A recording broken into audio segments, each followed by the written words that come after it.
साथ हैं।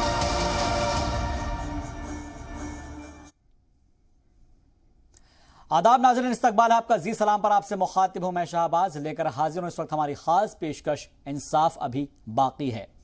उत्तराखंड के हल्द्वानी में अपने घरों और जमीन को लेकर एहतजाज कर रहे लोगों को बड़ी राहत मिली है। सुप्रीम कोर्ट ने नैनीताल हाईकोर्ट के फैसले पर रोक लगा दी है और साथ ही सुप्रीम कोर्ट ने नोटिस जारी करते हुए रेलवे और उत्तराखंड सरकार से जवाब मांगा है। कोर्ट ने कहा है कि आप सिर्फ 7 दिनों में खाली करने के लिए कैसे कह सकते हैं, हमें कोई प्रैक्टिकल हल ढूंढना होगा। सुप्रीम कोर्ट ने उस जमीन पर आगे की तामीरी कामों और तरक्याती कामों पर रोक लगाई है। 7 फरवरी को इस मामले में अगली सुनवाई होगी। जस्टिस संजय किशन कौल और जस्टिस अभय एसओ की बेंच ने इस केस की सुनवाई की। अर्जी गुजारों की तरफ से कॉलिन गोंजाल्विस ने बहस की। उन्होंने हाईकोर्ट के हुक्म के बारे में बताया और साफ कहा कि यह भी साफ नहीं है कि ये जमीन रेलवे की है। हाईकोर्ट के हुक्म में भी कहा गया कि ये रियासती सरकार की जमीन है और इस फैसले से हजारों लोग मुतासिर होंगे। कोर्ट ने कहा कि आप केवल 7 दिनों का वक्त दे रहे हैं और कह रहे हैं कि खाली करो, ये इंसानी हुकूक का मामला है। सुप्रीम कोर्ट ने उत्तराखंड सरकार से भी पूछा है कि लोग 50 सालों से यहाँ पर रह रहे हैं, उनकी बाज़ाबादकारी के लिए भी कुछ करना चाहिए। तो सीधे तौर पर आज जिस तरीके से सुप्रीम कोर्ट ने जो हुक्म दिया है उसके बाद से लोगों को राहत ज़रूर मिली है, लेकिन इंसाफ अभी बाकी है, क्योंकि अगली जो तारीख है वो 7 फरवरी है और 7 फरवरी में जो फैक्ट्स हैं वो रखे जाएंगे सामने और फिर जब हियरिंग होगी तो सुप्रीम कोर्ट क्या फैसला लेता है ये देखना बेहद अहम होगा। और इसलिए कह रहे हैं हम कि इंसाफ अभी बाकी है।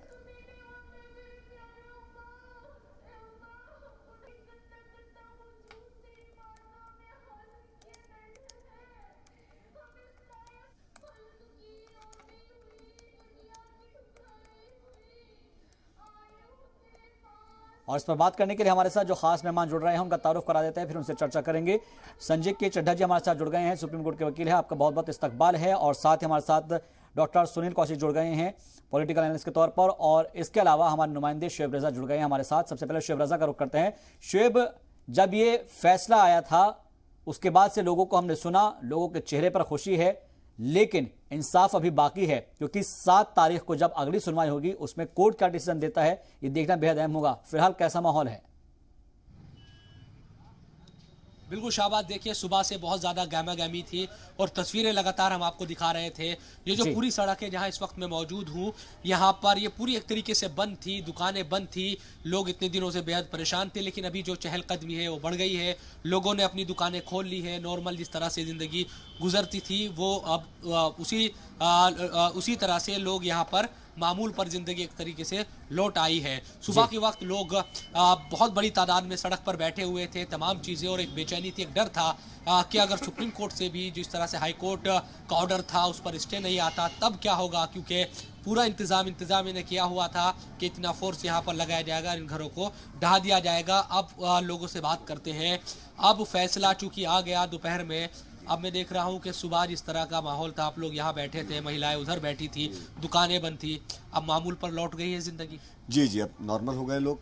जो डर और खौफ था वो डर खौफ ख़त्म हो चुका है और माननीय सुप्रीम कोर्ट का फैसला, एक स्टे मिला है हम लोगों को और 7 तारीख को अगली सुनवाई होनी है। लेकिन ये बहुत बड़ा हमारे लिए राहत भरा फैसला है ये, और बहुत सुकून हम लोगों को, और हमें उम्मीद भी थी कि सुप्रीम कोर्ट पे हमें पूरा भरोसा था कि सुप्रीम कोर्ट सारे पहलू देखेगा, मानवीय पहलू भी देखेगा, कागज़ भी देखेगा, और वही हुआ। सुप्रीम कोर्ट ने साबित किया है बाकी हम सुप्रीम है। सारी उन्होंने सब कुछ देखने के बाद जो स्टे लगाया है, और रेलवे से पूछा भी उन्होंने कि आपने कैसे इतना सख्त एकदम आदेश ऐसा हो गया कि 1 हफ्ते के अंदर हटाया जाओ, पैरामिलिट्री फोर्स बुलाई जाए। सारे उनसे सवाल किया गया और उनको नोटिस इशू किया राज्य सरकार को और रेलवे को, और 7 फरवरी इसमें डेट लगी है। अब अगली जो भी हियरिंग होगी उसमें जो भी दोनों पक्षों वकील खड़े होंगे। बड़ा चैलेंज भी है अब आप लोगों के सामने। अभी तो हाई कोर्ट से जाहिर सी बात है आप लोगों को हार का सामना करना पड़ा। अब सुप्रीम कोर्ट में मामला है और जो भी दावे हैं आपके, आप बताते हैं कि एक दरगाह है 150 साल पुरानी, आप बताते हैं 130 साल पुराना घर है, ये पट्टा है ज़मीन का, आप कहते हैं कि यहाँ अंग्रेज़ों के ज़माने में जो बोलियाँ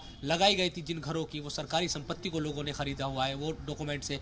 ये तमाम चीज़ें कोर्ट में, हाई कोर्ट में भी आप लोगों ने दिखाई होगी और सुप्रीम कोर्ट में भी आपको दिखानी पड़ेगी। तो वाकई उस तरह से साबित कर पाएंगे आप सुप्रीम कोर्ट में? जब हाई कोर्ट ने हमारी सब चीज़ों को देख के खारिज करा, सुप्रीम कोर्ट ने इन्हीं सब चीज़ों को देख के एप्लीकेशन एक्सेप्ट करी, स्टे दिया, यही सब चीज़ों को सुप्रीम कोर्ट के समक्ष रखा जाएगा।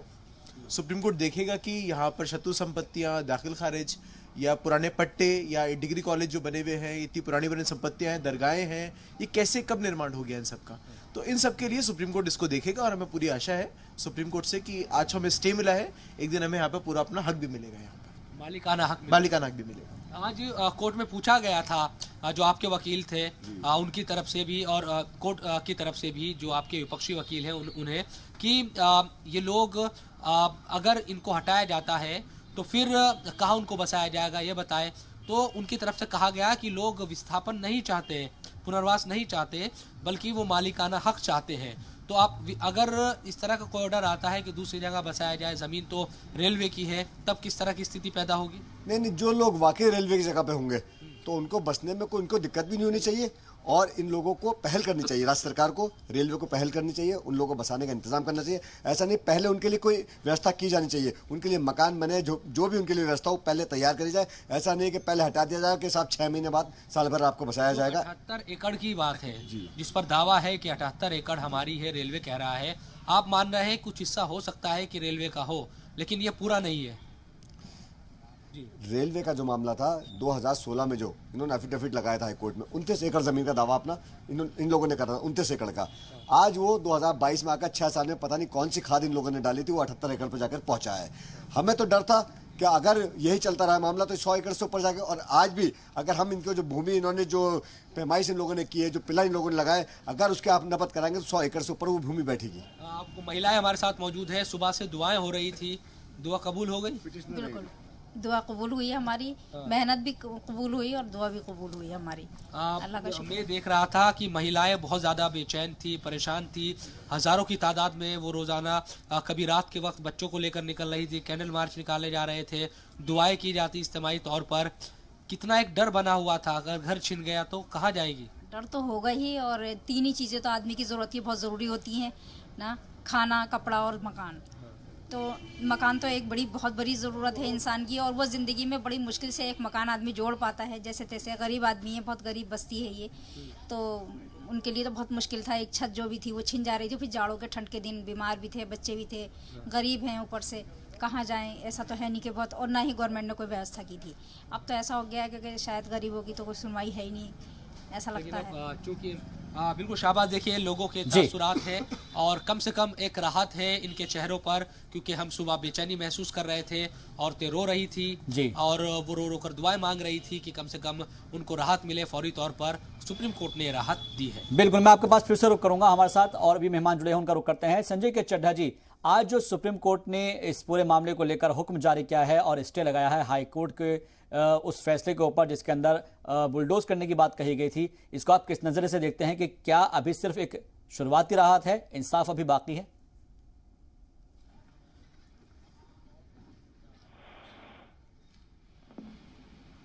संजय सर अपना अनम्यूट कर लीजिए। मैं अनम्यूट ठीक हूँ, मेरी आवाज आ रही है? जी जी जी। हमारा जो आइन है जी, वो हमें एक वेलफेयर स्टेट बनाता है, हम एक वेलफेयर स्टेट हैं, यानी कि जो मुल्क की आबादी है उसका हमें ख्याल रखना सबसे इंपॉर्टेंट है सरकार का जी। अब आप सडनली एक ऑर्डर के जरिए आप वहां पे 7 दिन में एक बड़ी तादाद में लोगों को नहीं हटा सकते। देखिए, साथ ही साथ मैं ये भी कहना चाहूंगा कि जो हाई कोर्ट का ऑर्डर है वो ये बताता है कि जो जमीन है उस पे मालिकाना हक रेलवे का है। अब ऐसी स्थिति में मालिकाना हक जब उनका है तो हटना होगा, ये एक बात ब्रॉडली अगर हम बात कहें तो जी। लेकिन सुप्रीम कोर्ट ने आज कितना बेहतरीन तरीके से कहा कि कोई एक वर्केबल फॉर्मूला निकालिए, ऐसा कुछ प्रैक्टिकल सॉल्यूशन निकालिए आप। ऐसा नहीं हो सकता कि आप रातों रात में उनसे कहें कि हट जाएं, आप जो सालों साल से वहां रह रहे हैं। ये एक बड़ी वैलिड बात है। जैसा मैंने शुरुआत में कहा, हम एक वेलफेयर स्टेट हैं जी। पीपल का वेलफेयर सबसे जरूरी है। रिहैबिलिटेशन प्लान मस्ट है। आप ऐसे नहीं बना सकते कि रिहैबिलिटेशन कुछ किया नहीं, उठा के आप फेंक दीजिए। कोई कूड़ा करकट थोड़ी है, नहीं है। और बड़ी सख्ती से इस बात को चाहे वो उत्तरांचल की सरकार हो चाहे रेलवे हो, दोनों को नोटिस किया। ऐश्वर्या राय जी एडवोकेट जो हैं वो अपीयर हुई थी उनकी ओर से, उन्होंने नोटिस को स्वीकार किया जी। बल्कि एक चीज और यहाँ पे बड़ी अहम सामने आई थी, वो ये थी कि पब्लिक प्रीमिसेस एक्ट के अंतर्गत जो केसेस चल रहे हैं वो उनका भी निर्णय आना भी बाकी है। तो होलिस्टिक व्यू लेते हुए सुप्रीम कोर्ट ने कहा कि भाई एक वर्केबल फॉर्मूला बनाइए। अब मैं एक बात और बहुत इंपॉर्टेंट है, वो आज के इस बहुत अहम है जिसपे आप लोगों में से किसी ने नहीं बात की, वो है कि जब ऐसी स्थिति होती है सरकारी जमीनों पे कब्जा हो जाता है और सालों साल लोग रहते हैं, तब क्या उनको इस तरीके से हटाया जा सकता है? सुप्रीम कोर्ट की पिछली नजीरें क्या हैं, ये देखना बहुत एक अहम बात होगी आज जी। पुरानी नजीरें, मैं 2 मिनट ले जरूर रहा हूं, बिल्कुल, लेकिन ये बड़ा अहम मुद्दा है जी। ये लोगों की मूवमेंट, फंडामेंटल राइट जो 21, 14, 19 तमाम राइट्स को में दखलंदाजी होगी जी, उसमें कानून, इसी सुप्रीम कोर्ट ने वेलफेयर स्टेट की हमारी सुप्रीम कोर्ट ने कहा हुआ है कि अगर आप इस तरह से कुछ लोग पुराने काबिज हैं और उनको आपने, पहली बात तो गलती आपकी है, अगर काबिज हुए तो आपकी जमीन पे काबिज कैसे हो गए, तो आपको उनको रिहैबिलिटेट करना पड़ेगा। कानून यहां तक बड़ा क्लियर है कि अगर घर है तो घर के बदले में घर दीजिए। तो मुझे सुप्रीम कोर्ट से बड़ी आशाएं हैं जी, और मैं आपकी मार्फत से हमारे सुनने वाले लोगों को ये बताना चाहता हूं कि अभी शुरुआत हुई है, बिल्कुल जैसा आपने कार्यक्रम की शुरुआत में कहा था शहबाज भाई कि ये आगाज हुआ है जी, अंजाम अभी बाकी है। हमको देखना होगा कि कैसे सही रास्ते से ये तमाम चीजों से, क्योंकि देखिए किसी भी तरीके से कब्जे को आप वो भी नहीं कर सकते, बिल्कुल जायज इसको नहीं ठहराया जा सकता, लेकिन उसके जो अलग अलग क्लॉजेज होते हैं उसके ऊपर भी आगे बात करेंगे। डॉक्टर कौशिक, क्या आपको लगता है कि इसके पीछे जो भी चीज निकलकर सामने आई है, कुछ लोगों का ये कहना है कि जो उत्तराखंड सरकार है उन्होंने अपना जो स्टैंड है वो क्लियर सामने नहीं रखा और बहुत ही मतलब संजीदगी के साथ उसको नहीं लिया है और इसलिए पूरा मामला जो है हाईकोर्ट के अंदर इतना बड़ा होता चला गया। ये तो सहवाग ये देखना पड़ेगा जी कि 2021 में सुप्रीम कोर्ट आदेश करता है कि इस तरीके की जो बस्तियां रेलवे के किनारे या रेलवे की जमीन पे बसाई गई हैं उनको खाली कराया जाए, और 2021 से लेकर के 2023 आगे जी क्या केंद्र सरकार ने कोई रोड मैप तैयार किया? क्या सुप्रीम कोर्ट आदेश देके भूल गया? क्या सुप्रीम कोर्ट ने दोबारा संज्ञान में लिया कि हमारे आदेश का पालन हो रहा है कि नहीं हो रहा है? और ये हल्द्वानी का नहीं, मुझे लगता है देश के हर कोने से ऐसे प्रकरण आएंगे जब सुप्रीम कोर्ट ने सख्त निर्देश दिया है। तो सुप्रीम कोर्ट ने कोई आदेश दिया उसका पालन कराना, चाहे हाई कोर्ट हो, चाहे डिस्ट्रिक्ट कोर्ट हो या सरकारें हो, उनको कराना पड़ेगा बिल्कुल। लेकिन रातों रात खाली करना, आप समझिए हाई कोर्ट 3 महीने का समय देता या 6 महीने का समय देता तो क्या आसानी से खाली हो जाता है क्या? फिर भी लोग खाली करने के लिए तैयार नहीं होते, फिर भी एक बड़ा आंदोलन होता और आंदोलन के बाद यही आरोप लगता कि ये सरकार की जिम्मेदारी बनती है तो सरकार हमको आवास मुहैया कराए। मुझे लगता है कि जो भी इस तरीके के कब्जे हुए हैं, किनकी देखरेख में हुए, उस समय कौन अफसर तैनात थे, क्या उनको चिन्हित करके हाईकोर्ट या सुप्रीम कोर्ट बड़ी कार्रवाई नहीं करेगा क्या कि जिनकी देखरेख में इस तरीके के कब्जे हो गए जी? लेकिन अब वर्षों वर्ष से कोई परिवार सहित वहां रह रहा है तो अब सरकार की भी जिम्मेदारी बनती है कि कोई एक चीज का रास्ता निकाल, जो माननीय सुप्रीम कोर्ट ने भी कहा। लेकिन मैं कहूंगा कि हल्द्वानी प्रकरण को लेकर के ही नहीं, देश के ऐसे तमाम प्रकरण जो हैं, लगभग 60,000 से ज्यादा ऐसे प्रकरण हैं, कोई भी जिला, कोई भी शहर ऐसा नहीं होगा जिस पर रेलवे की जमीनों पर कब्जे न हो। जमीन खाली पड़ी हुई है हर शहर और जिले में, आप देख लीजिए जमीनों के, रेलवे की जमीनों के किनारे झुग्गी झोपड़ियां आपको मिले। तो ये हल्द्वानी प्रकरण आया, कल कहीं और से प्रकरण आएगा। तो केंद्र सरकार एक बड़ी रूपरेखा तैयार करते हुए कोई ऐसा ब्लूप्रिंट तैयार करे कि भविष्य में आने वाले ऐसे प्रकरणों को से कैसे निपटा जाए। ठीक है, ये इंपॉर्टेंट बात आपने कही है कि इसके अंदर जो है पूरा एक फॉर्मूला तैयार करना पड़ेगा। कुछ लोगों की यहाँ पर जो बयान है पहले जरा वो सुन लेते हैं, क्योंकि राज्य सरकार का पक्ष अगर है तो सीएम की बात भी सुननी जरूरी है। सीएम ने इस पर क्या कहा है जरा वो सुनते हैं। और देखिए, उस प्रकरण में हमने पहले ही कहा था, क्योंकि वो रेलवे की भूमि है और रेल विभाग माननीय हाईकोर्ट में और माननीय उच्च न्यायालय में जो भी उनका फैसला, जो भी उनका मुकदमा था वो चल रहा था। और राज्य सरकार की तरफ से हमने पहले ही कहा है कि जो भी न्यायालय का आदेश होगा हम उसके अनुरूप आगे कार्रवाई करेंगे। माननीय उच्चतम न्यायालय का बहुत धन्यवाद। उन्होंने मानवीय पहलू भी सुना और 4,365 परिवारों के सर पर छत बची रहे इस बात को भी समझा। 40-40, 50-50 साल से लोग वहां रह रहे हैं, उस बात पे भी उन्होंने ध्यान दिया और फाइनली रोक दिया रेलवे को कि आप छत नहीं उजाड़ सकते लोगों के सर से। देखिए, सुप्रीम कोर्ट से हल्द्वानी के मर्द, औरतें और हर एक को जो है लो लगी हुई थी, बल्कि पूरी दुनिया के लोगों को सुप्रीम कोर्ट से एक हक की उम्मीद लगी हुई थी। और जैसा कि पता लगा, सुप्रीम कोर्ट ने जो है वो स्टे दे दिया है और हमें पूरी उम्मीद है कि आगे को भी जो है फैसला सुप्रीम कोर्ट की तरफ से हमारे ही हक में आएगा। अभी तो सुप्रीम कोर्ट ने बिल्कुल सही फैसला लिया है, आज हाई कोर्ट के ऑर्डर को स्टे किया है, बट ये भी बोला है कि हाई कोर्ट का जो ऑर्डर है वो उसमें अभी जो स्टे हुआ है उसमें कोई भी कंस्ट्रक्शन भी नहीं होगा किसी के तरफ से, चाहे वो रेलवे हो, चाहे वो वहाँ पे जो लोग रह रहे हो, वो कोई कंस्ट्रक्शन नहीं करेंगे। अगली तारीख जो है वो 7 फरवरी की दी गई है और इसके बाद पता चलेगा। फिलहाल सुप्रीम कोर्ट ने रेलवेज़ को और अब यूनियन को कहा है कि वो एक रिहैबिलिटेशन स्कीम भी अपने दिमाग में रखें, क्योंकि बिल्कुल पुनर्वास जो स्कीम है उसको भी अपने दिमाग में रखना होगा। संजय के चड्ढा जी, बहुत जल्दी से मुझे कमल अल्फाज में मुझे जानना है कि क्या कोई एक ऐसा भी एक्ट है कि अगर 30 साल तक कोई शख्स किसी जगह पर रह रहा है तो और उसके ऊपर किसी तरह का कोई गतिरोध ना हो या फिर कोर्ट के अंदर कोई कोर्ट कचहरी का मसला ना हो, तो क्या उसके ऊपर मालिकाना हक हो जाता है? कुछ इस तरह का भी एक्ट है, अगर हमारे नाज़रीन को आप बताएं। जी हाँ, ऐसा एक कानून है जिसके तहत 30 साल तक अगर सरकारी जमीन पे आप, और ये जो 30 साल चीज है ये गैर सरकारी जमीनों पे सिर्फ 12 साल की मियाद है। अगर उसको लिमिटेशन दिया जाता 30 साल तक अनइंटरप्टेड, अनइंटरप्टेड बहुत अहम है यहाँ। अगर इंटरप्शन हो जाएगा यानी कि कोई नोटिस आ गया, कोई आपने जवाब दे दिया, तो इस केस में मुझे ऐसा लगता है कि नोटिस आए होंगे जरूर। तो 30 साल तक अनइंटरप्टेड पोजीशन नहीं होगा। अगर अनइंटरप्टेड पोजीशन है, किसी के बाद 30 साल से रह रहा है और उसको कोई नोटिस नहीं, कोई कुछ नहीं किया है और उसके बाद सब्सटैंशिएटिंग प्रूफ है कि 30 साल से मैं वहां बैठा हूं, तो फिर उसको कहते हैं प्रिस्क्रिप्शन के जरिए वो वहां पर उनका राइट बन जाएगा।